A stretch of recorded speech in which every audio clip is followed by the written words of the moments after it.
What's going on, guys? This is Brian from Advancement Hockey Advising here. And today we have a very special guest, a member of the AHA team here, Travis Hyde. Travis, how are you? Good, Brandon. How you doing, buddy? Thanks for having me. Good. Yeah, I'm good, man. Yeah, I'm excited to have you on the show here. I think, Travis has a really unique perspective. He's played, some good junior level hockey. He's played at the college hockey level. He's coached at the college hockey level, and he's also coached at the AAA level. And he's a member of the AHA team too. So he's got a ton of different perspectives here that he can offer you guys. And we kind of want to pick at his brain a little bit here and see what he had, like what his perspectives are, and all the things he has to say. So Travis, let's just start a little bit by you telling us a little bit about your playing career to start. Okay. Yeah. For all you watchers and viewers out there, it started back when I was 4 years old, right? So just like most of us, we started from four to, probably 8 or 9 years old typically. And from there, I could never get enough. So I was always on the ice. I was on the ice 4 or 5 days a week, all the way through the summer and through the winter. And ended up playing some AAA hockey, ended up playing some good old high school hockey. And, after that got into the junior world. So that was definitely a transition, going from just your typical winter to, getting into junior where it's, 10 months of the year, you're grinding, you're doing your off ice workouts and all that kind of stuff too. So I started that actually in Syracuse, New York, where I grew up and I still reside. Played for the Syracuse Stampede at the time, and that's actually how Braden and I met. For those watching, and been close ever since. But after that, played a little junior hockey out in Boston for the Northeast Generals organization, which is now in the NAHL and the NA3HL, as well as the NAPHL at the AAA level. So after that, went on, and I actually came back to New York. Played at SUNY Cortland. Played my 2 years of hockey there because I already had some eligibility that was eaten up there in my time in junior. And then after that, got right into coaching. So it was a transition all the way through. It was the time of my life, and if I could have it back, I definitely would. So Yeah, 100%. And junior hockey is a great time. College hockey is too, honestly, and we recommend it to anyone out there. And so let's move on here. So you had a great, junior career and all that, great hockey career. And now that you moved on to coaching, tell us a little bit about that and your, maybe your change of perspective on going from a player to a coach. Tell us a little bit more about that. yeah, it was a change of perspective is definitely a good way to put it. So it actually started when I was playing junior in Boston. So you know 20, 19-year-old kid needed a little part-time job, so I started doing some skills coaching. Got hired by a company out there, and all of a sudden I saw the game a bit differently. I could see, different techniques within the game, different technical skills, and different kind of things that I didn't necessarily see up until that point. So, after college, that was the first thing I wanted to do. I wanted to get right back into coaching, right back into the skills side of things, and I ended up going back to the Syracuse Stampede, which was, then the Oswego Stampede, and head coach Mike Beavis, who was graciously enough both of our coaches, and that was a great experience. And he took me under his wing and kind of gave me the whole 9 yards of everything that I needed to know starting off. Then going from there, coaching from junior, I actually transitioned and went out to Ohio University and did my master's degree. Coached nationally ranked ACHA club hockey team.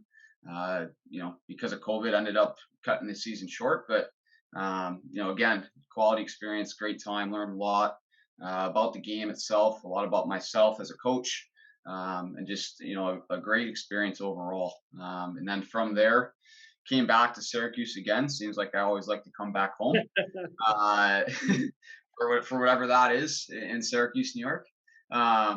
Came back home and actually joined back with the Syracuse Nationals organization, which I played some AAA hockey for.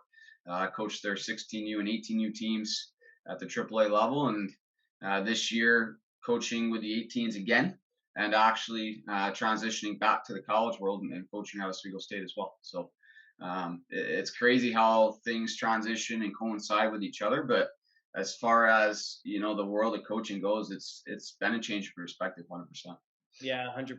There's a huge shift, especially like I was never, a coach myself per se, but I know that even stepping into the advising role here, there's a huge shift of perspective from when you're a player when you're an advisor. I'm sure it's a bit different as a coach too. So that's one big point. And for those of you viewers that are out there that don't know the Ohio ACHA D1 program, it's a quality program. It's a very good ACHA program, and so Travis definitely knows what he's talking about. Like it's a very very good program where he went, and the AAA program that you're at too is very good. So definitely, for all you guys watching, take Travis's advice here. He definitely has good advice to offer you guys. All right, yeah. So obviously, as a coach, there's a huge different perspective here, and I'm sure you learned stuff along the way as you're coaching and what you look for in players. So that's actually a big question that I want to ask you that a lot of people want to know is that what do you look for specifically in a player as a coach?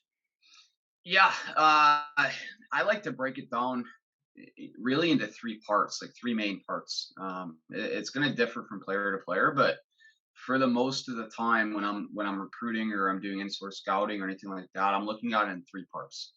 So the first part, kind of obvious, right? Can they play hockey? Right. Or are they skilled at hockey? Do they have hockey IQ?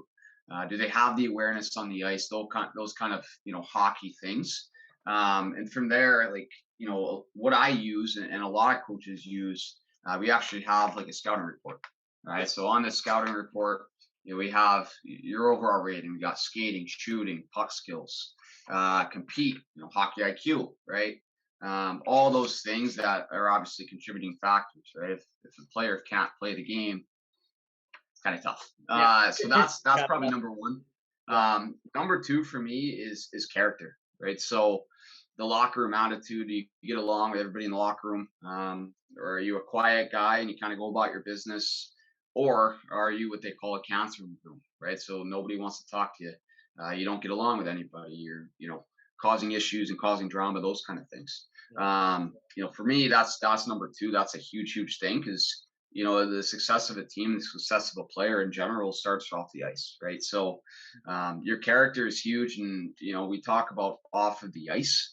That starts right in the classroom too, right? So your grades are going to speak a lot to me about your character, right? Because if you don't have great grades, and you're probably not putting in the effort to, have those good study habits and really try to get good grades. So that's probably number two. Yeah, and number three for me is a growth mindset, right? So Mm. you get players that oftentimes will kind of plateau, or they think that they know everything about the game, or they know everything about themselves and how they should play, and that's not really what I look for as a coach. I'm looking for those players that they have a growth mindset where they want to continuously improve, they want to continuously learn more about the game, they want to be a student to the game. I think that's one way to think about it is like the character and being good in the classroom is, you're trying to get good grades and you're continuously learning to get good grades. Mhm. And if you want to continuously get better as a player, right, you have to be a student to the game. So you have to be continuously learning the game and understanding the game to,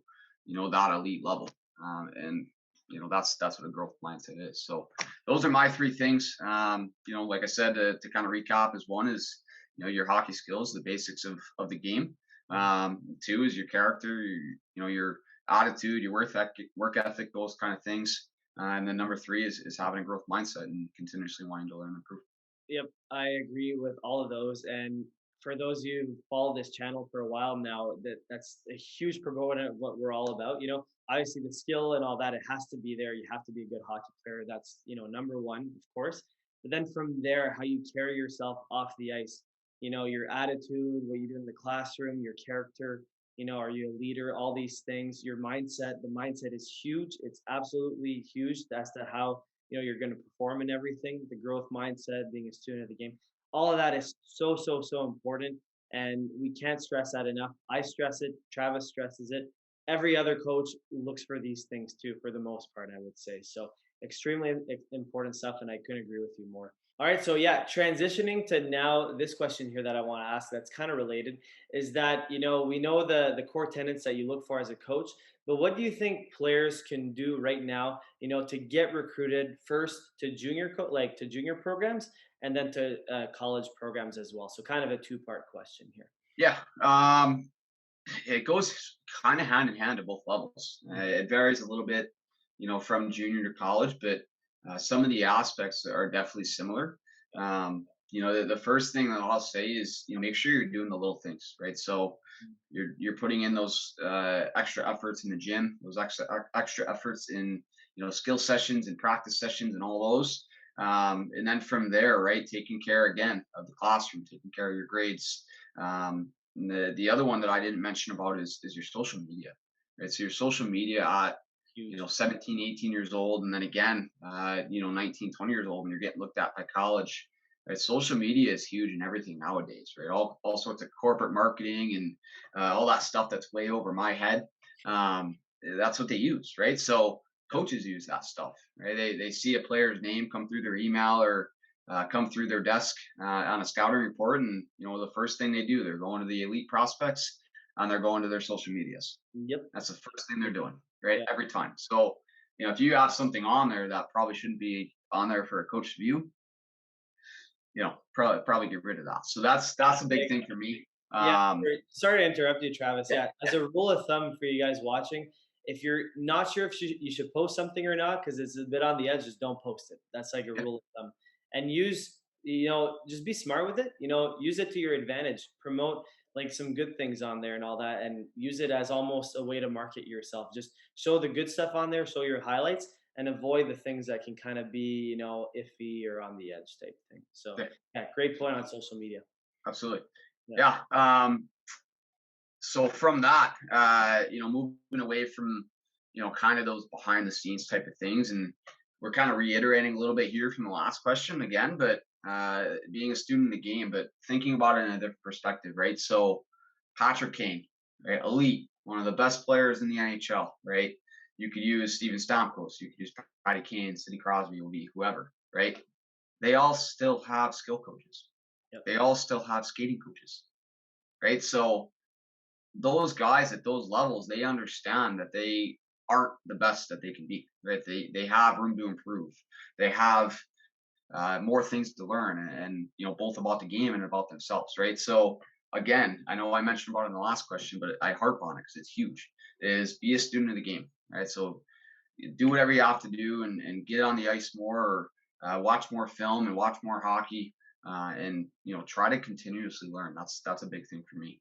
um, the next one is trust. So we talk about trust a lot with my teams, and with my players that I coach and do private lessons and all that stuff for, is trust in yourself for one, right? And trust in your ability, but trusting your coaches and your advisors, you know, trusting Braden, trusting myself and what we have to offer in AHA, and learn from them, but trust that they're going to help you get to that next level. Your coaches are in positions where they were hired through an interview process typically, and they had to put in their resume just like a day job, and they got there through the trenches, and they put in the work to get to those levels, and they're only doing that because they want to see you succeed. Right. So trust what they have to offer for you. Trust the development path that they have for you. And the last one, which I think is huge, is building connections. Right. So Mhm. building connections through those coaches, as well through your teammates. Most of the time, teammates have played with other teammates who have played with other teammates. Usually, everybody knows everybody. It's the world, man. So if The world. It's crazy. yeah, right. So if you can get through, one of your teammates and know three or four of his friends, plus three or four of his friends, right? All of a sudden your connection tree is massive. Yeah. And usually people are from different locations, so people know different coaches in different locations, Mhm. right? So all of a sudden you might have Johnny in Massachusetts when you're in Ohio, and all of a sudden Johnny has a coach who needs a defenseman. Yep. No, That's the way it goes sometimes, right? So building connections is huge, huge, huge, huge. yeah. No, 100% building connections, man. Like, well, you're on the AHA team because, Yeah. we got to know each other in Right, right, Syracuse out of all places. right. So it's kind of how it goes. It's funny how small the hockey world is, and building connections is really important. Obviously, to build connections, you gotta be a good person, like you talked about a while ago. Have a good attitude. That's the way that people remember you in a good sense, and that they want to keep the connection with you, and that they will help you down the road. Also, trust is so huge, right? Obviously, I'd say there's a small minority of people out there that aren't looking out for your best interest. So you got to be a critical thinker in that sense. But most coaches, most advisors, they're not millionaires, right? They're not making millions off of this. They're really like doing it to help out hockey players, to help them, have the best path that they possibly can. So trust is super, super important. And I would say it's yeah, that those points there, Travis, are very good. And I hope for you guys watching out there, you're really taking note of this because they're really good points here. So, kind of transitioning now, we did the player stuff of your career, we did the coaching part of your career. Now, transitioning into the more recent part of your career here, which is advising. So, my first question to you is why AHA and then why advising altogether? Why AHA? Well, we got Braden Pearl here, and make him spit his water up because he's an absolute beauty. But yeah, no, I think AHA is great. I joined the company just for what it has to offer. I think it's a great resource for players and families, hand in hand, to learn more about the process and understand what it takes to get to the next level, and then of course have some very resourceful guys and gals here in the organization and the company that really know what they're talking about. Right? So that's what dragged me to AHA, and joining advising for me was, I guess, taking a next step in my career. Right, it was something that I hadn't done, but I had done. Right, I hadn't done it formally as a family advisor, but as a coach at junior and college, it's Right. part of it. It's usually how So it starts. Yeah. yeah, it's all part of it, and promoting players and developing players, and helping to make them more knowledgeable in the process of how things go. That's what it's all about. So it kind of was an easy, seamless transition for me to get into advising, and kind of give more back to players and families in the game of hockey that I got. I was fortunate that I had some sponsorships through junior, and some families and friends that contributed to my opportunities to play, and being a resourceful avenue for players and families was my ticket to getting into advising. So. No, 100%. I think like me too. Like that's why I started advising. It's really help out, all the players that are going through the, junior hockey process and that want to go play college hockey and stuff. I think there's a lot of unknown out there. It's a very intimidating path for a lot of people. It was for me, it probably was for you as well at first. And there's a lot of mistakes we made along the way, a lot of things that we learned that we just kind of want to, share those lessons to people and help them, not make those mistakes and get there as effectively as possible. So that's why I'm doing it. I'm, like you said, it's something similar for you as well. So, you Yeah, know, and the last thing, yeah, and sorry to interrupt you there, oh, but you're good. the last thing I'll say on that too is, like, it's a learning process for all the families and players, and realistically, it's a learning process for myself. Right? It's Yeah. a learning process for you, I'm sure, as well. And Yep. the game is consistently changing. It never slows down. It never stops. It's never the same it was last year. Hmm. Both from a recruiting standpoint, and then obviously a playing the game standpoint. Right, the game's getting faster and stronger, and being an advisor kind of gives us a step ahead to some of those perspectives. And I think for me, that's another aspect of it as well, is I'm always learning too. Yeah, 100%. Me too. I learn something new every day in advising. Honestly, like we have experience, we have wisdom because we've been through it, but we're still students of the game, right? There's still something new that we learn. That's the exciting part. You're always learning something new, and I don't know. I think that's for me. That's motivation in a sense. It's what makes it exciting. It's what makes it fun, and it's what makes it enjoyable and fulfilling. So I would say I have one more question for you, actually. And that is, what's the main message here that you want to give out to hockey players that are out there watching right now? Main message. It's tough because I like to talk a lot and I like to ramble, so I could give you like five or six main messages. Uh, for me, it's one of my biggest philosophies is be better than you were yesterday. Be better every day. Not all goes hand in hand with being a student of the game, and continuously improving, continuously learning, those kind of things. But I like it be better every day because it focuses you to, stay current to the present time, right? And in your development, and through junior and through college, a lot of the time you get so caught up with that next step, right? So what am I going to do next? Where am I going to go play next? Who's going to see me next? Mhm. right? When all of that most of the time, 9 times out of 10 is out of your control, right? So being better every day and improving every day forces you to stick true in the present, right? So do the things that you can control, do those things on the ice and off the ice that you can control. For me, that's one of my top philosophies, both when I was playing and as a coach and an advisor now. And then the last thing that I guess to take away from all this is just to trust the process. Enjoy the ride.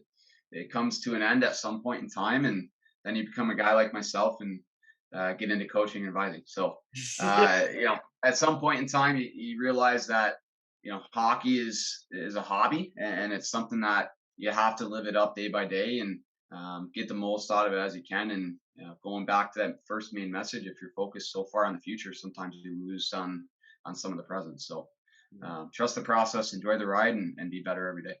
Yeah, 100%. I couldn't say it better myself. Honestly, hockey's a great time when you're a player. It's the funnest, honestly, and definitely, enjoy it every single day and work to get better every single day. That's the way to do it. And if that's your philosophy and you go that way, you will be grateful that you did that, in the future from now. So I think that's a great message to end on, and I couldn't have said it better myself. So with that being said, guys, thanks so much for watching. If you enjoyed this style of video, if you enjoyed having Travis on here, feel free to drop a like for the video, hit that subscribe button, hit that notification button, and share the video if you enjoyed it.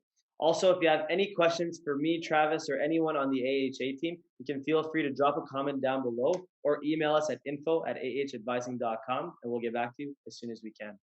And that's it, guys. Thanks so much for watching. We hope you enjoyed the video. We'll catch you on that next one.